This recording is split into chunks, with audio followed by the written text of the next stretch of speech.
Thank you. Thank you very much for being here. Dr. Frieden, we have a limited amount of time and a lot to talk about, so let's jump right in. I was hoping you could start us with a status update. Obviously, there are a lot of people in this room, a lot of people in Miami, who want to hear from you on the latest in terms of prevention and spread of Zika. So can you give us a sort of a 2 or 3 minute overview? Sure. First, globally, we're seeing Zika in more than 50 countries around the world. We're seeing it now in Southeast Asia. And I would say at the outset that there's still a lot we don't know about Zika. We're literally learning more every day. In the US, in the continental US, we continue to have travel-associated cases. We've had more than 3,000 travel-associated cases. And a rule of thumb is, for every case you diagnose, you've probably got about 10 more.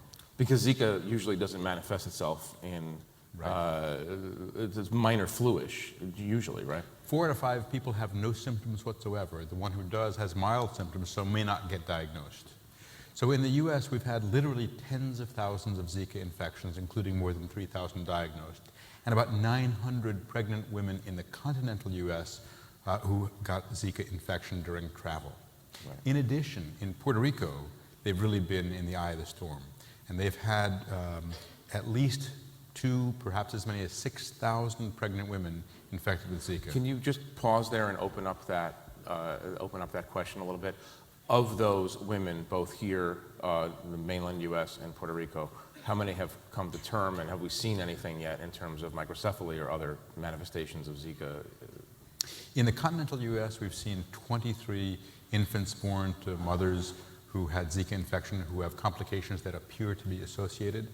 We've done work at CDC to confirm that Zika is the cause of microcephaly. Actually, in January, the head of our pathology laboratory called me over and showed me he had developed a stain that could identify the Zika RNA. Wow. And had used that to examine the brains of 2 babies who had died in the first 24 hours in Brazil from severe microcephaly. And it was a horrifying picture. It showed the virus just invading the brain cells. It's what's called a neurotropic virus. It grows in the brain, it grows in the placenta also. So what we know is that it appears that the greatest risk for microcephaly is in the first and early second trimester of pregnancy. What we don't know is what will happen to all of the other babies. Even in the first and second trimester, it's around 5 to 10% have microcephaly. But will the rest be completely healthy, or will we only find out in a few months or a few years that they have hearing or vision or cognitive problems? To figure that out, we'll be doing long-term studies, particularly in Colombia as well as in Puerto Rico and elsewhere, and in the U.S., of course. Come back to the situation right here, because this is the epicenter of the mainland U.S. problem. Talk about where we are in Miami Beach. Miami-Dade had the misfortune of being the first place in the continental U.S. with local transmission of Zika. It first happened in a community called Wynwood, which is kind of a hipster community. There's lots of stuff going on. They've got, people are chuckling here. They know we want to make people sympathetic to them, so don't refer to them as a hipster community, if you don't mind. Yeah. It's an interesting community. It's got lots of interesting stuff going on. But from a mosquito standpoint, it's a great place. Really? Mosquitoes love Wynwood. Because it's got everything. It's got construction sites, vacant lots, lots of people outdoors all the time, outdoor dining. Standing pools of water on construction lots being very difficult to get rid of all of the water that would control Zika. How small does a pool of water need to be in order to be a place where Zika can breed and mosquitoes? A bottle cap. That's a problem. Yes. That's a serious problem. That means bromeliad plants. That means a coffee cup that got discarded. That means the top of a coffee cup that got discarded. That means any place where you have garbage that you don't have covered. Very, very difficult. The only 2 places that have controlled dengue spread by the same mosquito are Singapore, which is air-conditioned and has 500 full-time inspectors to work on this, and Cuba, which sends the army out to every single house and still has clusters. Right. That makes a certain amount of sense. Yeah. The dictatorship has its virtues every so often, right? Oh, no, I would say that. No. I'm not putting you on the spot on commenting on democracy, especially right now.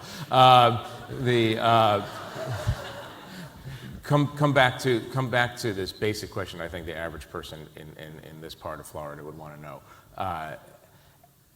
Do you feel that you have this under control in Miami-Dade? Zika is extremely difficult to control.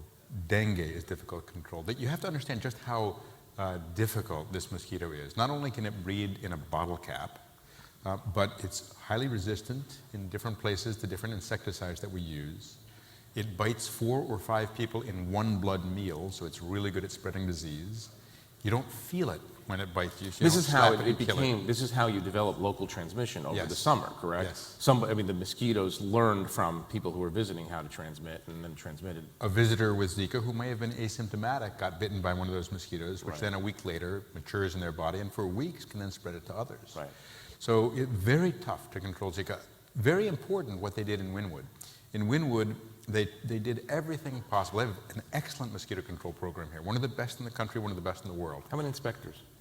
They have a contract, so they start with a small number, and then they can bring in, they had at one point over 100 teams working. Is Singapore the gold standard from your perspective?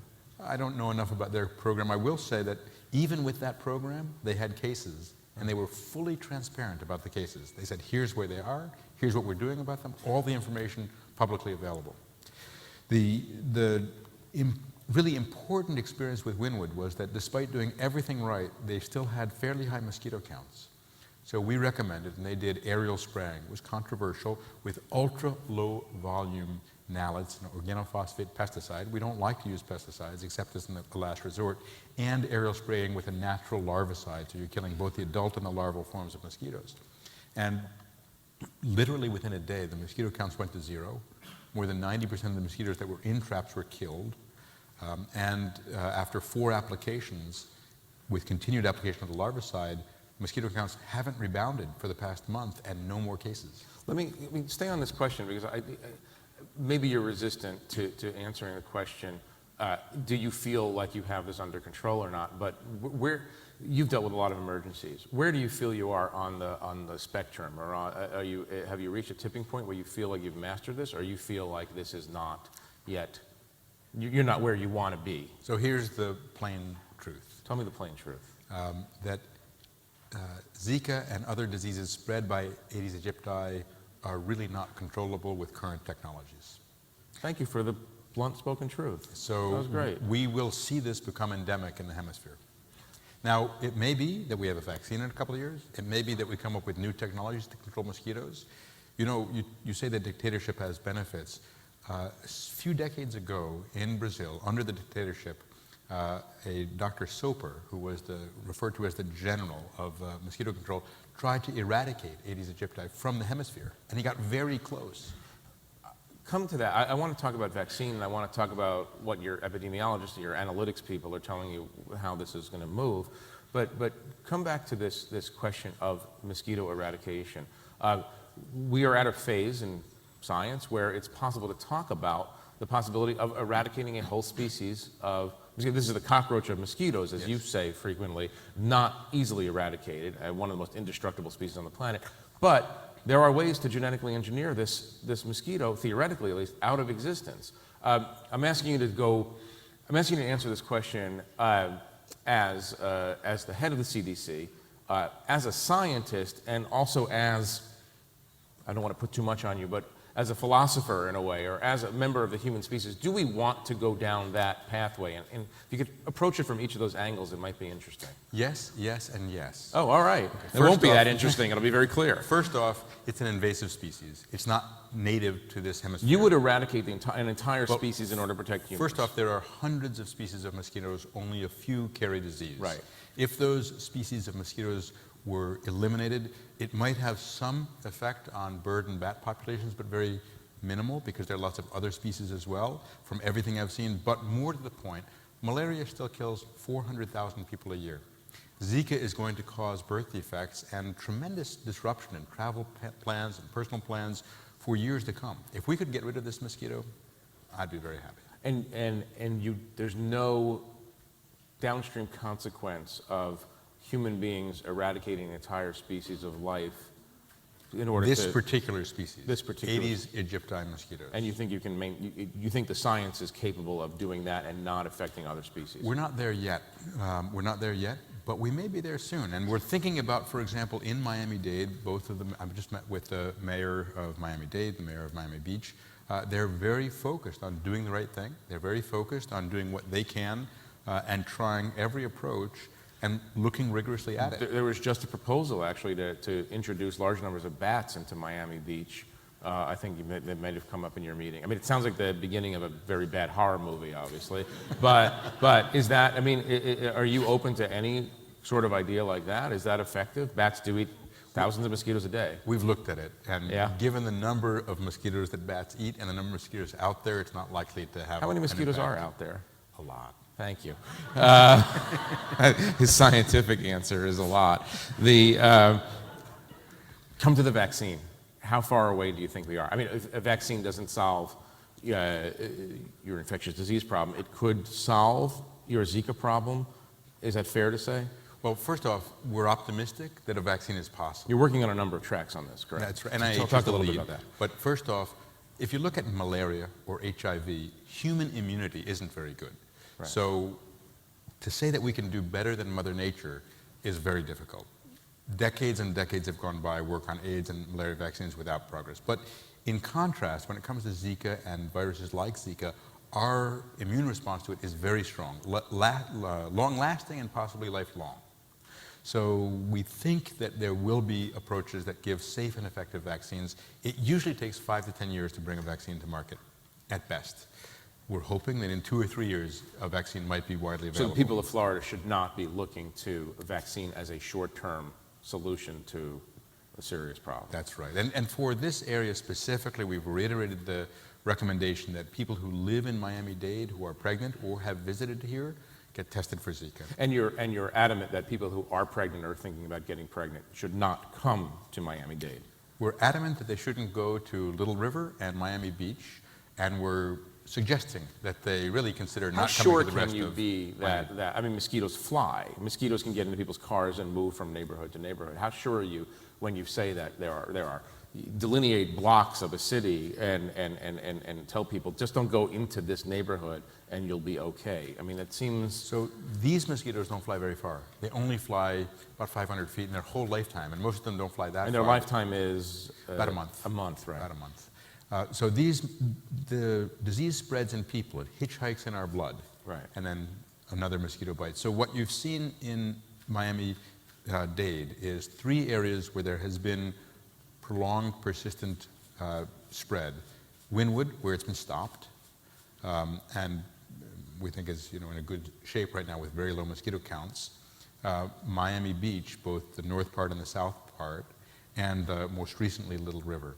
And so we're particularly concerned about those places. However, there are also several dozen other cases around the city that are not associated with any of those clusters. Right. What we think happens there, we think about 9 out of 10 times when there's local transmission, it dead ends with that individual, and it doesn't spread further. But about 1 out of 10 times you get a Wynwood or Little River or Miami Beach. But because there may be transmission, that's why we're recommending that all pregnant women in the city get tested for Zika. I want to go in a minute to some national questions about funding and emergency funding of disease prevention and control. But there's a audience of mayors and people who work with mayors and NGOs. Lessons learned so far. Talk about what you've learned from, how about this? Talk about what you've learned from the mayors of Miami and Miami Beach and what lessons you would transmit, sorry to use the word, it's on my mind, to other mayors who could be facing what they're facing here in after another year, let's say. Well, first off, invest in public health. It pays off. It doesn't necessarily give you the kind of glitzy thing of opening a new building or doing something that has people demanding it, but it's going to protect you. It's going to protect your economy. It's going to protect your citizens. It's going to reduce your healthcare costs.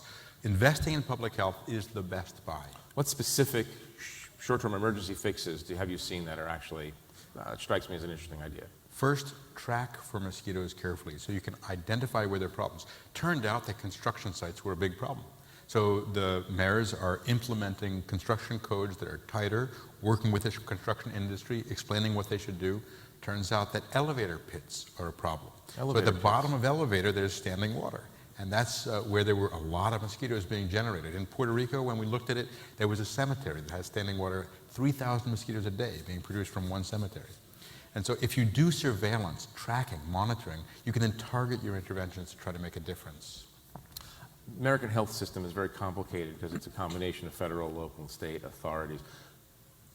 Give us a grade, an overall grade about what cities and counties are doing. I mean, what's the gold standard? Where do people need help?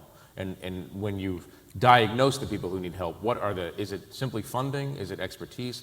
What are the problems in the places that you've noticed are going to be trouble down the road? At CDC, we're a federal agency. About 2/3 of all of our dollars go out to state and local governments. And I've tried in my nearly 8 years there to actually increase our ability to support state and local governments, having been a health commissioner in New York City for 8 years. And what we find is there's a wide variability in the capacity, in the funding, in the challenges. Life expectancy varies by 6 years between different communities in the US. Your zip code will determine your life expectancy more than your genetic code.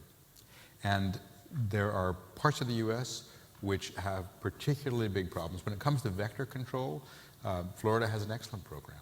There are other places that don't have such strong Florida's the programs. most vulnerable also, is that fair to say? Absolutely. They have the most travelers, they have very high mosquito counts. They've had dengue here. Texas has also had dengue spread in South Texas. So there are other parts of the U.S. that are vulnerable. But really, anywhere there's Aedes aegypti and travelers, you can have Zika spread. So you've just come through a bit of a political ringer. It's been 6 or 8 months of fighting with Congress to get $1.1 billion of emergency Zika funding. And this struck me, we were talking about this before, this struck me as your house is on fire, you call the fire department, and first the fire department, before they respond, has to go to the city council to see if they have the gasoline to go respond to your house. Break down the political problem for us. Tell us what went wrong, and tell us if you think there's going to be a fix, or are you perennially going to be going to Congress and saying, I have an emergency, you guys fight about it for 6 months, I'll fight it with nothing, and then maybe we won't all die in the meantime. I mean, it seems like it's a very, very dysfunctional system you have right now. Zika was a particular... I'm not goading you to criticize Congress, but if you feel like it, please go ahead. They do decide on my budget. Yes, they do. Zika was a particularly large problem because it was theoretical for people. First off, it was largely happening in other countries. Second, it was babies who are going to be born in 6 to 9 months, not now. Politicians are pro-baby, generally speaking. Yeah, but they looked at it and they said, you know, it's not like Ebola, where everyone was terrified, rightly or wrongly, that they were going to get it. Although of wider concern, it's something that seemed very theoretical in the future. I can't say why it didn't happen, other than to say that it convinced everyone, both parties, both houses of Congress, that they need to do it differently. When there's an earthquake or a tornado, FEMA doesn't go to Congress and say, would you give us money for this? They have a fund. The president declares an emergency, and the funds are released. With special authorities, so they can work appropriate to an So emergency. you have no fund. No. You have no emergency. You're the Center for Disease Control, and you have no fund. No. My total dollars for urgent needs in a budget of $14 billion is $2.5 million. That's it. What did you have as New York City Health Commissioner? More than 10 times that much, 30 to 40 million each year, that I could use flexibly if there were urgent health needs. Obviously, we know where you stand on this issue. Do you feel as if anyone in Congress, or the executive for that matter, is seized by this issue and wants to do something new about it? The administration has asked for emergency funds in various budget proposals, asked for it in the Zika supplemental as well. Both houses of Congress, Republicans and Democrats, see a need for some sort of an emergency fund. And the case is really strong.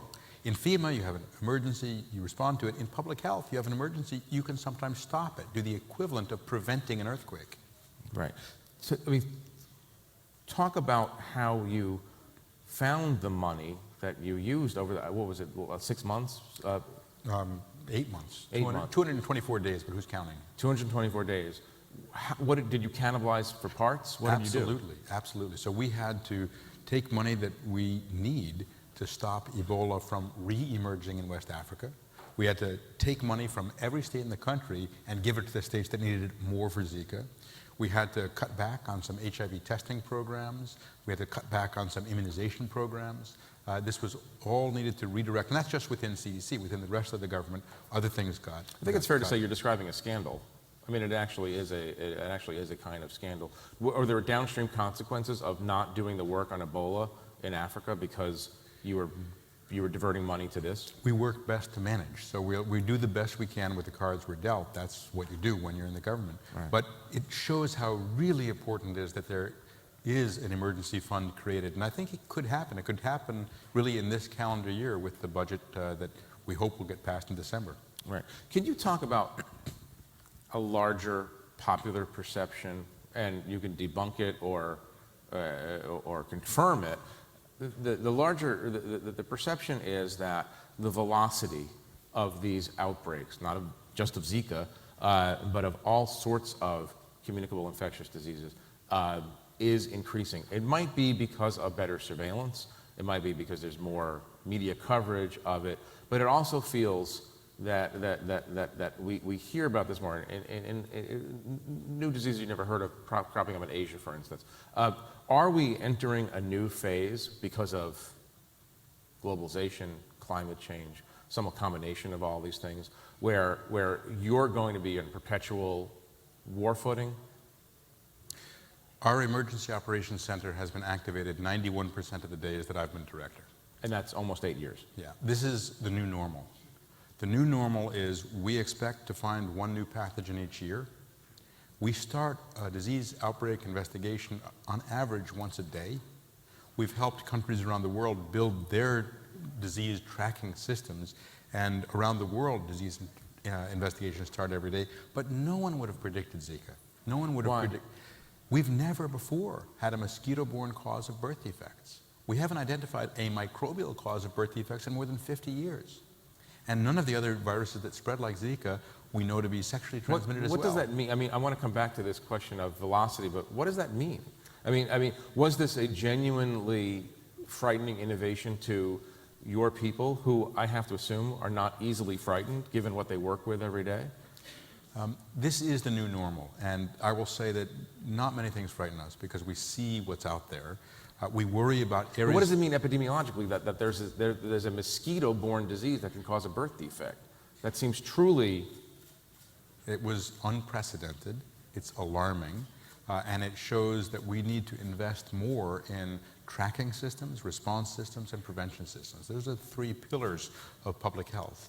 And if you look at the past decade, whether it's, or 15 years, whether it's anthrax or H1N1 influenza or bird flu in Asia, Ebola, MERS, SARS, there have been a succession of these. It is the new normal, and we need to be ready. And what's driving it? Global travel, urbanization. We also see in some areas climate is increasing risk. Let's talk about the climate piece of this. I mean, is this making your life harder? Climate is complex. First off, very simply, what many cities have to deal with is more extreme weather events, and those may have major health consequences. Right. Second, it may change the vector, where vectors are. So, for example, Lyme disease has a wider distribution because places are now in the US because of climate change. There are other places that are going to be drier, and that's not going to be good for them, but it may make it different in terms of the mosquito or other populations. Right. Adaptive response is really the watchword in public health.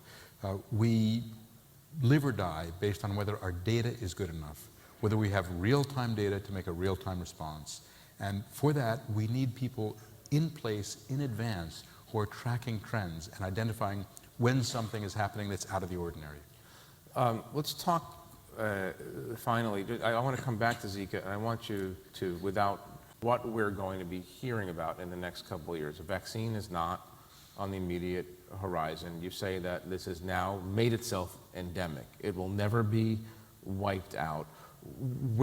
How many cases, using some predictive models that you use, how many cases do you expect to see in the coming? Because the first domestic transmission, the first local transmission was only in July, I think, when it first cropped up. So where are we heading? I don't have a crystal ball, and Zika has surprised us. It's been difficult to predict. It's had characteristics that we have not seen with other diseases before. What we anticipate will happen is that this season will calm down within the continental U.S. We hope that Miami-Dade will stop having cases, but we can't promise that. Even if they do everything right, there could be cases through the winter. We hope that won't happen. Come next year, we don't know what the season will look like in other parts of the world. In some parts of the world, they're now having a lot of cases. In other parts, come spring, there may be a lot. Come summer, there may be a lot. There aren't enough examples that are precedent for this. The most similar is chikungunya, spread by the same mosquito. In Puerto Rico, the first year of chikungunya, 25% of the population Could you just do 1 minute on chikungunya, because it's not a familiar... Spread by the same mosquito, funny word, it means bent over in pain. In the African language where the disease was present before, it can cause months of severe pain, unlike Zika, where only 20% of people have symptoms. With chikungunya, about 75% of people have symptoms. So when it hit Puerto Rico, within 9 months really, 1 out of 4 people was infected. And we then projected that that's what would happen with Zika, and that's exactly what has happened in this year. The next year, they had very few chikungunya cases, but they also had a drought next year, which isn't good for mosquitoes. So I can't predict with certainty what will happen in the future. I think we will see better ways to control mosquitoes. They will be very labor intensive. It's a ground game against this mosquito, and it doesn't work easily. The aerial spraying was very effective, and that may need to be applied in more places. We will see parts of the hemisphere becoming endemic, meaning it comes back every single year. Well, this is actually a very important question, because there's 2 stories going on simultaneously. One is mainland U.S. story, the Florida story, and the other is Puerto Rico, which is under your jurisdiction. It's under federal jurisdiction, but it seems to be, you want to go back to this terminology, out of control. Puerto Rico seems to be on its back and down for the count on this. Why is Puerto Rico so different from Florida and from the rest of the U.S., given that it's a territory of the United States? Well, environmentally, they're friendlier to mosquitoes, basically. The mosquitoes are more numerous there, and the houses don't have screens or air conditioning. The combination of an environment that fosters the tremendous breeding of mosquitoes with more access to humans means that dengue, chikungunya, Zika are all much more common there. They made a decision not to do aerial spraying this year, and therefore... And that's a local decision? Yes, yes. You have no ability to override that? No. None Not, whatsoever? Constitution says... Right. Other than things reserved for the federal government, it's a state responsibility. Right. That includes health. Understood. Answer this final question. It's something that's bothered me for a while. I can't decide, because I used to cover this issue, infectious disease in sub-Saharan Africa, and it's very hard to say whether we're very lucky or very unlucky. We're very unlucky in the sense that you have women across Florida, other parts of the world, who are grappling with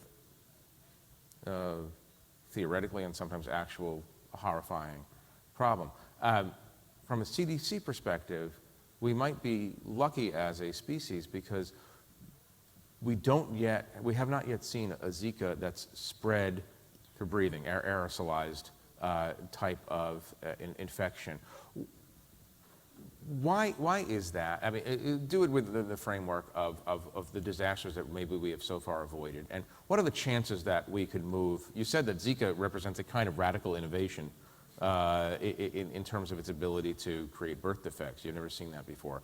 Are we heading toward a world in which you're going to have a disease like this moving through the air for human-human transmission just through breathing? There's a paradox.